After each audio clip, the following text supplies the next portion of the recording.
Hello. Hello. Today on the evening news, we're going to be covering me. Who am I? I'm Robert Bales. I am a world-known theorist, and today I'm going to be sharing my story as well as going over my theory with you. So, to tell you a little bit about myself, I was born in Ellington, Missouri, and my family moved shortly after my birth to Eastern Oregon. I studied as an undergraduate at the University of Oregon, where I'd entered as a music scholarship. However, I received a BA and later an MS degree in sociology. I entered graduate school study at Harvard in 1940. I also spent a year at Yale studying a research associate in alcohol studies. Ultimately, I received a PhD in sociology from Harvard in the year 1945. Lucky for me, I was invited by my advisor, Talcott Parsons, to join newly forming Department of Social Relations with the appointment as instructor. So after serving as an assistant professor of sociology, lecturer of sociology, and associate professor of sociology relations in 1957, I was appointed professor of social relations. I served as director of laboratory of social relations from 1960 to 1967, but I retired with the rank of emeritus professor in 1986. So now that we have a little bit more background about myself, I'll tell you more about my theory and where it places among the studies of sociology and communications. I was an early theorist who formally made the connection between two types of communications and accomplishing two functions. I created the theory that unless both members ask for and offer opinions, suggestions in how a group proceeds, then the locomotion won't move. Even more so, I claim that the most effective groups that are the ones in equal number that when it comes to the verbal requests and responses. For example, if everyone is asking a question that receives an answer from no one, the group won't make the progress necessary. On the other hand, if everyone declares the answer but no one is asking the question, then the group will find themselves stuck. I labeled the relation concerning the social environmental communications and regarding showing agreement, solidarity, and reducing tension by using a positive form of communication such as storytelling to make the group cohesive. I showed that showing disagreement, antagonism, tension as negative moves tend to pull the group apart. Ultimately, I found that groups work a lot better when there are a few negative voices.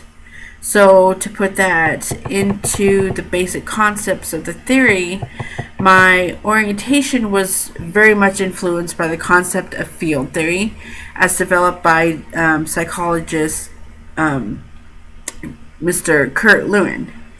This means the behavior of individuals in group settings could be understood as a joint product of the influence of others and the characteristics of the individuals themselves, which are factors conceptualized as forces operating in a social field. I hope to discover patterns that might be used predictively in the composition and functions of group formed for problem solving and other managerial purposes. My known work was to be reflected from the concept of social psychology as a scientific study of social interactions. The group of activities rather than the individuals of the group are the primary subjects of this analysis. I also analyzed the role of individual personality in the social interactions. It was a lifetime student of personality theory. What I sought out was to integrate the psychological and sociological sources of social psychology.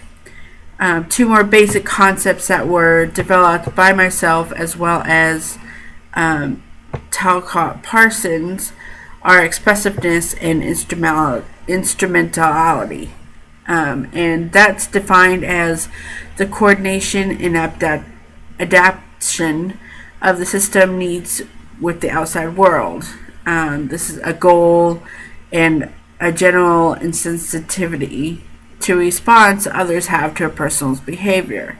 The concept of expressiveness, on the other hand, would involve regulations and maintenance of the emotional needs of the interaction itself, connoting sensitivity to the other's responses and concerned with an interpersonal relationship. This, along with the concept of leadership, has a great impact on the roles played.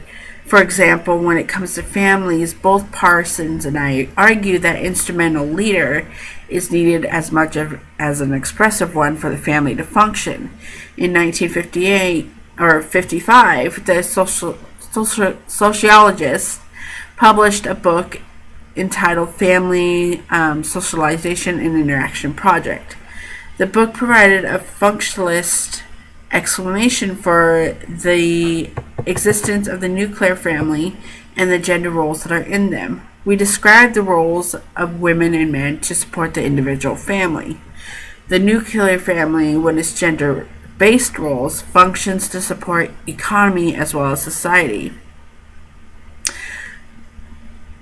It was explained that the family gender roles advance us by us typifies sociology's classical or more traditional take on family roles until the 1960s.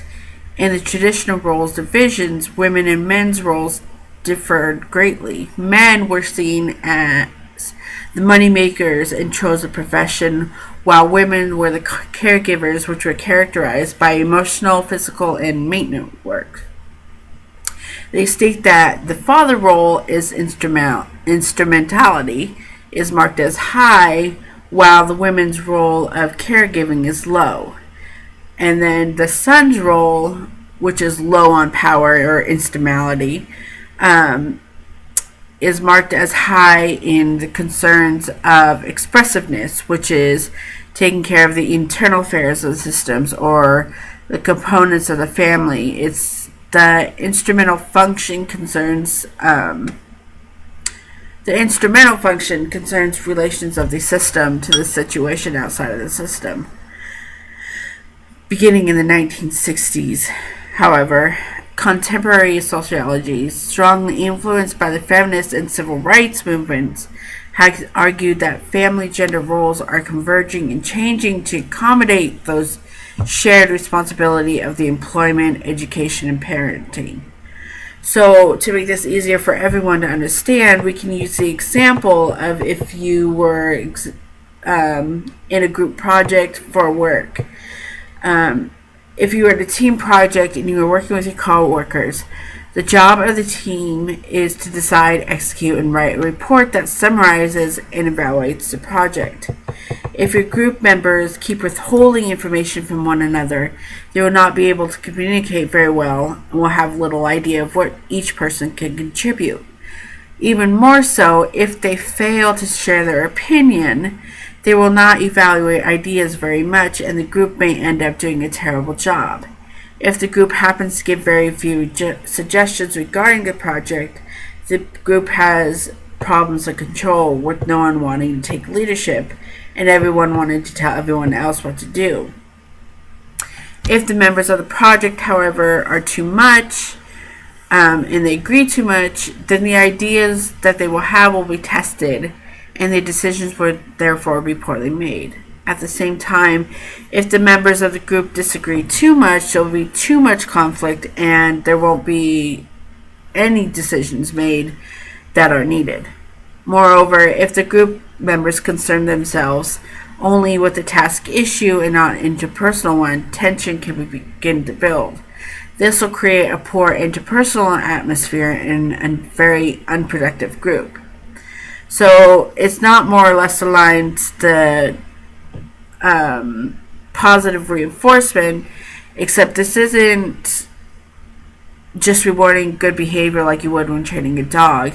It's instead teaching the group members to react and communicate in a positive manner that creates a progress and a more natural flow of communication.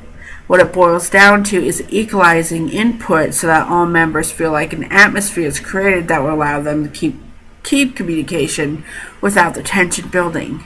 Even more so, if you tend to be submissive, unfriendly, or unemotional, you will probably be perceived as negative or uncooperative.